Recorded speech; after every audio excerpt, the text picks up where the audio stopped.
Hello, fellow swivel heads. This is Greg Allison with Green Greg's coming to you today on the 25th of September 2020 with another edition of Eyes Wide Open and Head on the Swivel News. Because the proposition of my channel is to help you survive, thrive, and stay out of the hive. And we're going to be talking about the hive. We're going to be talking about the 900-pound gorilla in the hive tech arms race. The 900-pound gorilla who seems to be potentially encroaching upon our planet. The subject of our video today, this podcast, is Planet China. Yes, China, some of you may be aware, of course, has 1.4 billion people, the People's Republic of China. Let me define that. There's also the Republic of China, which is a separate government that resides on the island or Formosa, also known as Taiwan, and they have never been part of the PRC, and you know, contrary to some opinions out there. Now, the People's Republic of China is a very, very formidable world player, and they've been growing rapidly in influence. And in fact, by the end of this coming decade, the United States could be the third largest economy in the world, behind China and India. Now, that is if China resumes their growth path, if China gets back, they're experiencing a hiccup of late, but that hiccup poses its own dangers. We've talked about this. We have talked about how right now China is in a severe food shortage scenario. And in fact, they're having rains right now and are projected to be raining all through October. They had tried to plant a second crop, you know, to offset the floods, but no. China is having severe problems. And because of that, they're very unstable. They may go into wag the dog. But I'm going to come back to this topic in a second. Let's talk about the enormity of China and what they're doing. Do you realize that China graduates more engineers per year than the United States graduates lawyers? Yes, they have a very formidable program. Their military is rapidly growing. Some people say, oh, Greg, they spend this much and we spend that much. But this much spent in China will buy you this much in product. So those are not apples to apples comparisons. Do not say, oh, well, our military spends so much more. Yeah, in US dollars, it just don't go as far as what they're doing there. So that's not even a comparison. That's not even worth discussing. Look at what they're building. Right now, they have the largest Navy in the world in number of ships. Now, our ships have more displacement, are probably more capable than theirs so far. Now they're coming up with their third aircraft carrier, and our aircraft carriers to date haven't been as large as ours. But then they have those so-called land-based aircraft carriers, those islands that they have conquered in the South China Sea and built against the World Court ruling in The Hague. They've been taking land from the Philippines or islands. They're right up in the territory of all these other countries in the South China Sea. They're being very aggressive in the South China Sea. They're being aggressive on the border with India. They are being more and more aggressive within the populations within their own country. Just go ask the Uyghurs in the province of Xinjiang. The Chinese ask the people in Tibet, ask the people in Hong Kong, and all the bellicose threats being made today against the Republic of China that we popularly know as Taiwan. So, but let's go back to the nature of the threat. I did a video not too far back talking about how China was growing into the South China Sea. What China is doing is they're going in and making deals with all these island countries, and they're paying their some leader in that country often money, and that leader agrees to let them come in and build infrastructure bases.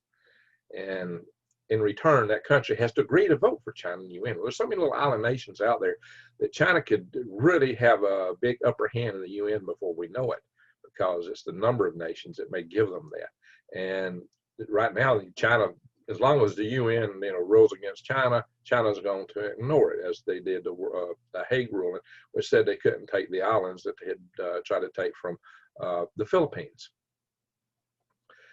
The World Court ruled against China in that matter. However, now China has a major seat in the UN treaty governing the law of the sea. It's called the Law of the Sea Treaty. So it's referred to as LOST. It's Human Clause or something like that. Anyway, by the way, now I have actually pushed against that treaty myself when I was a policy chairman of the National Space Society because it had too much analogs and space law. That's a whole different treaty, question. Now, back on China. Greg, what's it all matter? Well, what they're doing is they're going and cutting deals with these countries, and they're cutting deals that says, hey, they get resources, but it's beyond that. You got to remember, China's building a Belt and Roads Initiative. We're going to talk about that in a minute, what that means. First, I'm going to say this before we get into this any further. That Belt and Roads Initiative I propose is a profit center for China and a invasion routes. It's part of their tentacles to take over the world. Really, Greg? We'll get into that in a minute. First, let's go over here. And, you know, look, we are on the verge. We could go to war with China. And we may not do so well with it. So let's go here. Yeah, I got a lot of videos on it. But, you know, you really need to prep right now. Right now is the time to start prepping. And I would get all the long-term storage food I could at the moment. Now, I've done a video on getting stuff at big box stores. I would go for that. But look at this, my prepwithgreg.com, prepwithgreg.com. Ain't that a great picture? Look at that. Those trees behind me over my head, that's okra. That's my log barn behind me. Check it out, $100 off, a 4-week supply.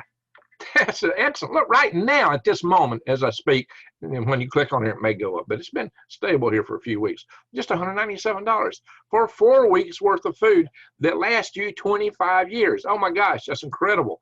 Hard to believe. Now this price is subject to go up, but the discount will still be $100. So I would get it good while the prices are still low. Food prices are going up. Food scarcities may increase, and I've done videos to explain why I'm expecting food prices to go up quite a bit. And that's got to do with those floods I just mentioned in China and some other things, the Derecho and so forth. But look at this. You get 3 meals at 2,000 calories per day to include breakfast, lunch, dinner, desserts, and drinks. So you can't beat that. And it's freeze-dried, dehydrated, and it's in these easy-to-carry buckets because of that.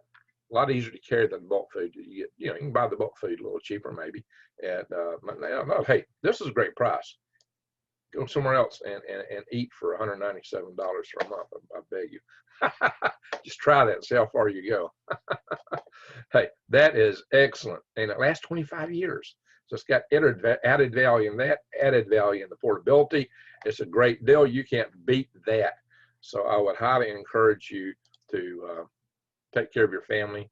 Make sure you got food that you can survive on for the long term, food that you can move around easily if you need to. And we'll come back to things you can move around easily before we end this video. Now, so let's go back to the Belt and Roads Initiative. The Belt and Roads Initiative, as you may be aware, supposedly China's trade routes are trying to build through Europe and through the Indian Ocean and all around so they can trade all over the world or exploit the world into Africa, Ecuador. I've been hearing bad reports in Ecuador of the Chinese actions in Ecuador. That would be a good topic for a future video. China has been doing some ugly things in Ecuador that I've been hearing about. I need to do a little more research before I report on it, but you know, you can expect similar things and worse to happen where they're making inroads in all these countries. But what's happening? Here's what it is. China goes in and makes a deal with a country. Hey, we want to develop facilities in your country to enable our trade routes, our Belt and Roads Initiative. And it's going to be so great for your economy for us to have that there, because so much stuff is going to go through your country, and we're going to go in and build all this stuff. And so they talk the country usually into paying for it themselves. The country borrows money from China to build infrastructure in China that ultimately belongs to China, and China sends Chinese labor in to build this stuff. It has this country space. So you can see this is already a profit center from China no matter what, because the country's got to pay them to do it. China gets paid to build these things. China uses Chinese people to build these things. So this is job and income from China, bankrolled by China, but these countries are supposed to pay it back. But China knows blame well these countries can't pay it back, not directly. So what happens? China claims even more resources in retribution from not claiming it back. They get more territory, but they're going in automatically off the bat, especially in the South Pacific Islands, There's not a lot of trade routes down there. They're building strategic bases. They're building inroads, just like Japan did in World War II, to increase their sphere in the Pacific Ocean. Same thing, same game, except they're going in and cutting deals and doing it peacefully, at least initially. These islands are borrowing money and getting paid off to allow infrastructure to be built in their country that belongs to China, and they're giving up fishing rights, mineral rights, timber rights, territory rights, votes in the UN. They're basically giving over their sovereignty to China for China to go in and build facilities which are only useful to China.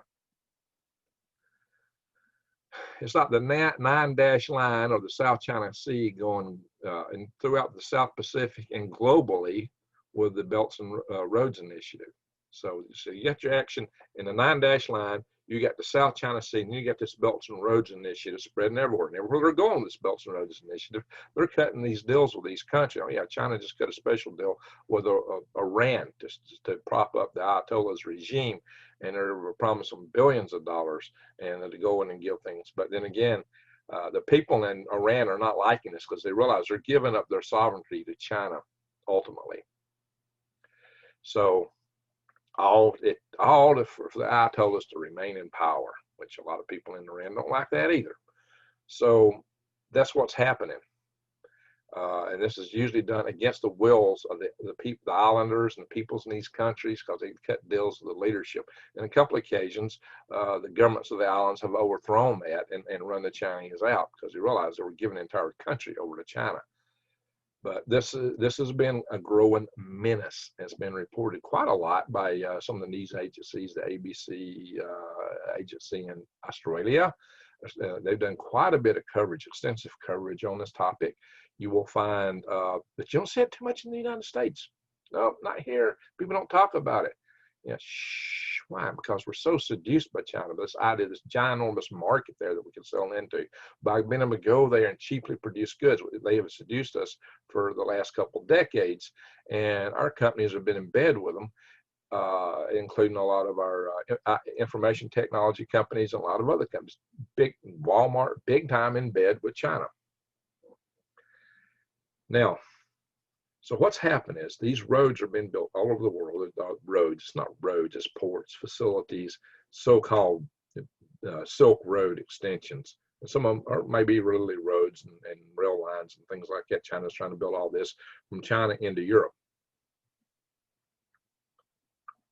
and in Africa, South America. They're trying to increase their trade routes, their control, their facilities, their ports, future military bases, places to move military. I would submit the Belt and Roads Initiative isn't trade routes, they're invasion routes.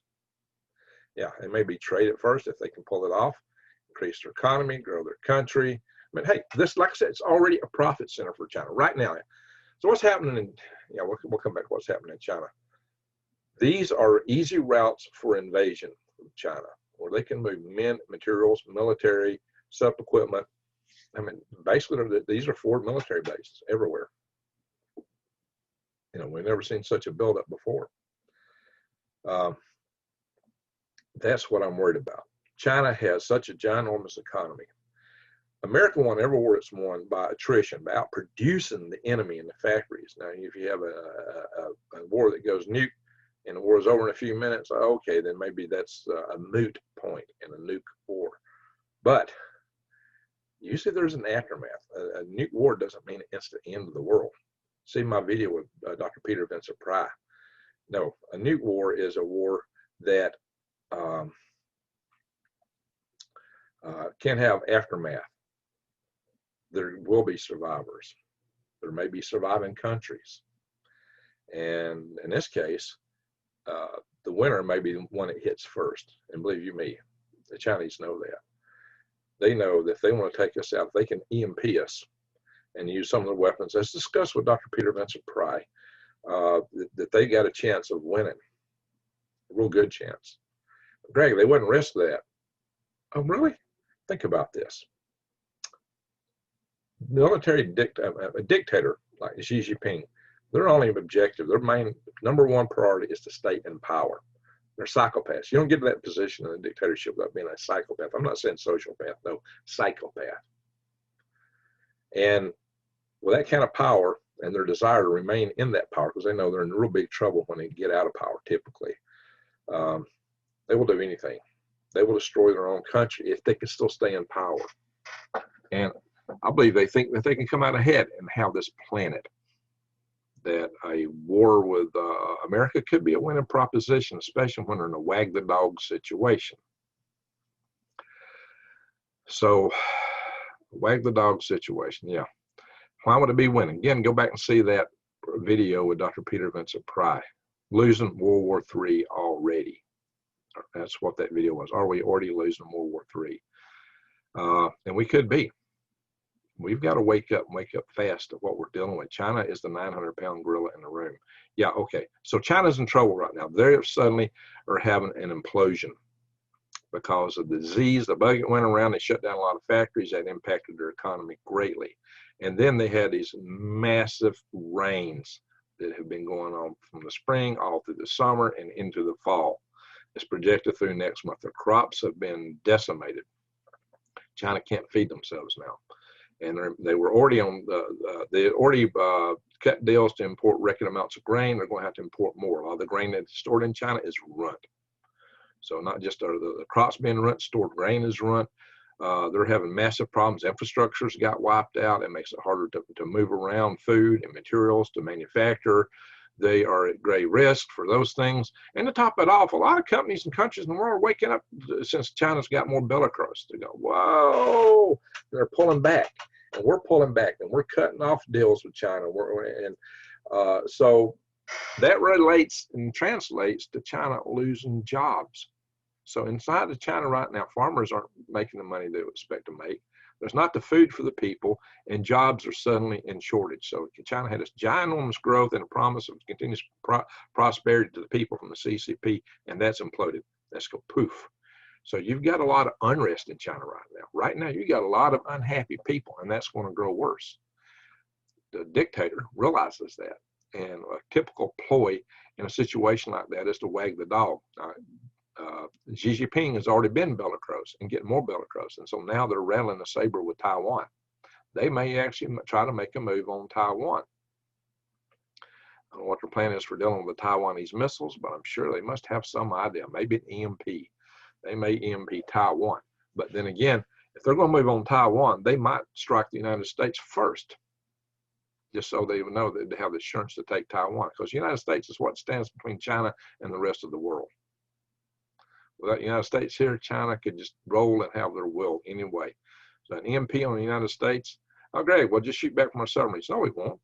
Well, the EMP super weapons are going to fry most of our military hardened communication systems, because they're hardened at 50,000 volts per meter, and the EMP super weapons can put out 200,000 volts per meter, as testified by Dr. William Graham to Congress in 2008. It's in the congressional record. And he got that from the Soviet generals after the wall fell with Russia. So this is serious. It's real. And it can happen. So think about that. The Chinese have a potential strategy. And we go over that video with Dr. Pride. Really go see that one. We go into depth on this. So China could have a win path. So they may, even if the premier thinks, hey, I've only got a 40% chance of winning against America. But if I don't do this, I've got, 80% chance of getting deposed. Then he's got a 20% margin of having a better chance of staying in power if he declares war. That may be all it takes for a psychopath to make that kind of decision. And he might try to generate a false flag in order to justify his move. And right now, they've declared there's no median line between China and Taiwan. So now they're flying their jets all around there, intimidating Taiwan. Well, it may just be a matter of time until there's an accident, or Taiwan decides to strike one, or China fakes an accident, blames it on Taiwan, and invades. Now, the seas and the Taiwan Strait get pretty bad from November through January, so either they're going to do it before then or after then, if they decide to take that route. Now, I'm not saying that they will. I'm just saying it's a possibility. Don't rule it out, because China has been the People's Republic of China has been more and more bellicose toward Taiwan. So you might see an action here. And even though China is down in manufacturing capacity and all these things, they probably think they could rebuild it and come back at some point down the road. They still have a lot of capacity. They could divert that capacity to military production right now. The biggest problem is going to be feeding their people. And that may be why they would send out an invasion force. You know, that's kind of biblical, by the way. 200 million soldiers crossing the Tigris and Euphrates rivers heading east. Where would that come from? Or coming in. Where would that come from? Or heading from the east to the west. Yeah, where would that come from? Just China. You know, that prediction was made when there's only 50 million people on Earth.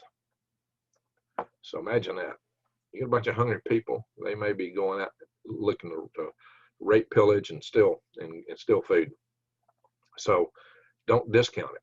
I don't know when these things would happen, and it may be decades off, or maybe you know, we can pray and our way into a better future, different future. But just bear in mind that China might wag the dog. We have a real risk situation here.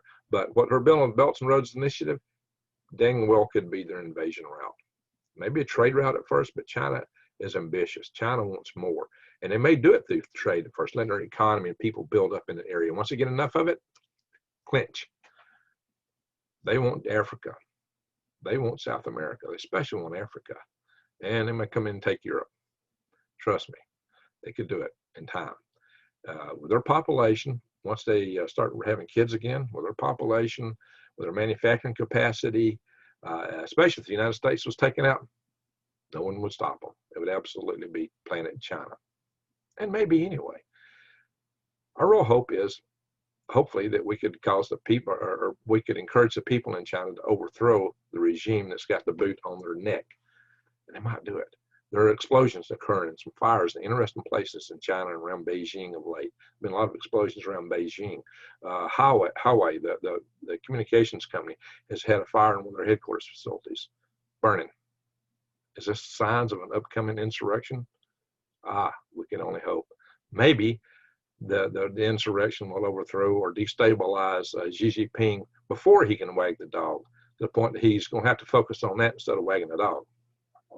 And maybe he will lose his power, and just maybe China will revert to a democracy, a republic, and the Republic of China can take over the whole place once again, and return to their former position of power as a Republic of China, from freedom, democracy, as a republic.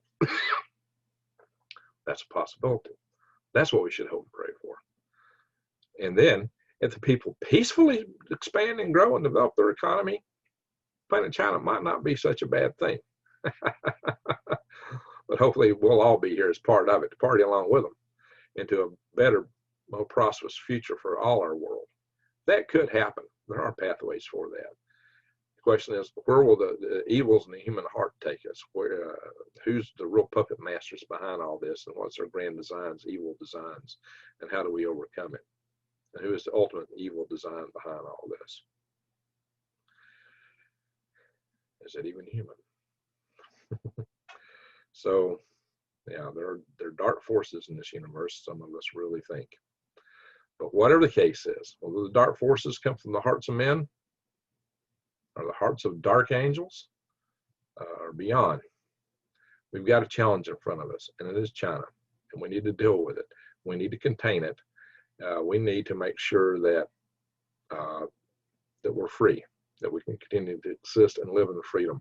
But we don't need to accept it. See, Dr. Pry and I talked about asymmetric warfare, where China would be instigating instabilities within our country to make it harder for us to deal with them.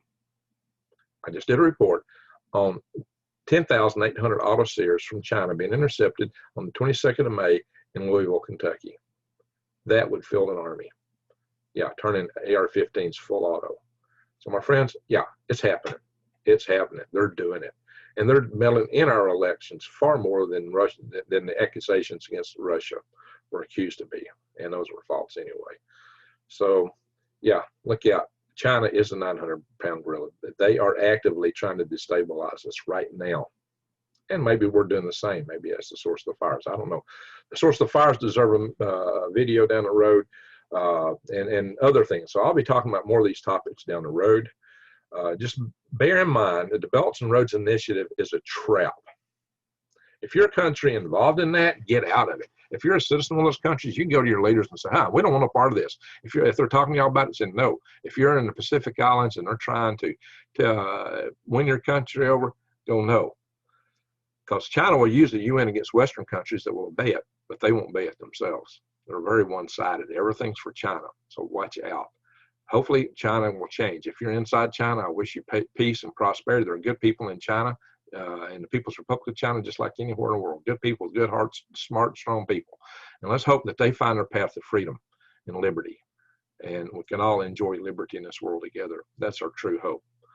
So with that, I will say to everyone in this watching, pray, but get prepared. We may be in for a war, and it may come sooner than later. We may, there's this the Suez trap I talked about. So I'll have to do another video on the prospects of war with China directly on that. This was more about their Belt and Roads Initiative, their invasion route, and how China still has the capacity to dominate this world. Even the United States here, it could happen. China could absolutely dominate this world, yet still could happen. Even without a war, with or without, dependent. But, it's I'll talk about future war prospects with China and how that can go down in another video. That deserves an entire video. Just get ready, prepare, take care of yourself, get your stock up on your food, your seeds. Go to a True Leaf Market, check the links below for heirloom seeds. It's what you need to replant. Those will get you help. You need to grow your own food. I mean, that's just the bottom line. It's not just prepwithgreg.com. That's important.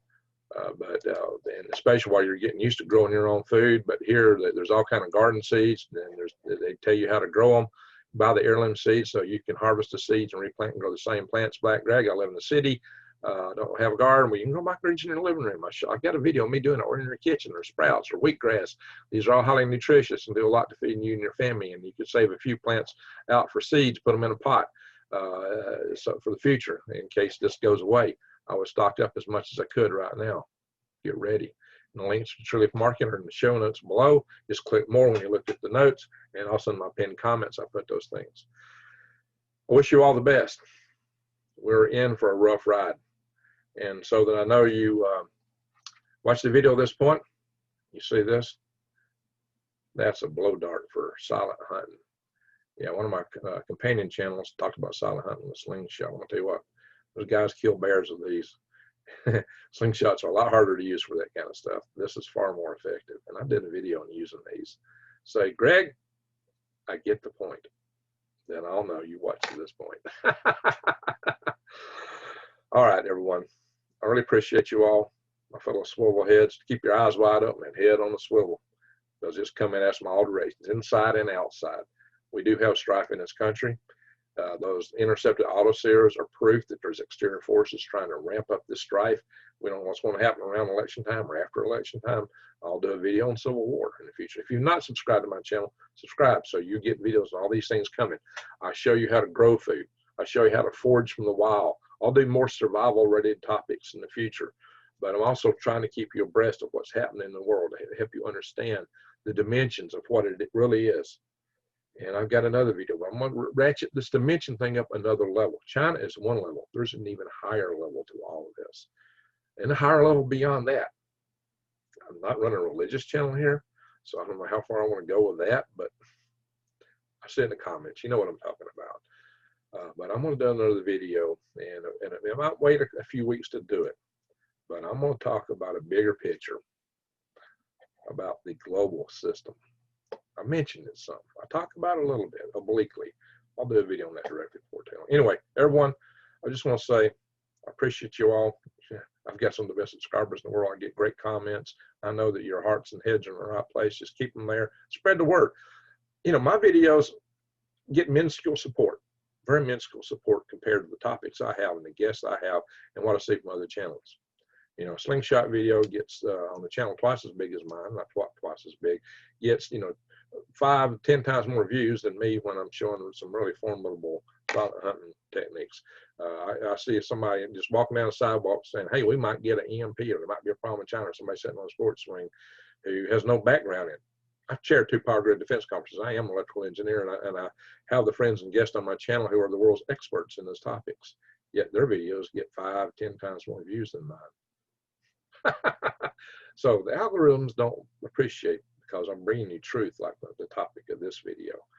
So help me out and share these videos as widely as you can. All right, that's enough said. Everyone, thank you very much, very, very much for watching, and have an awesome weekend.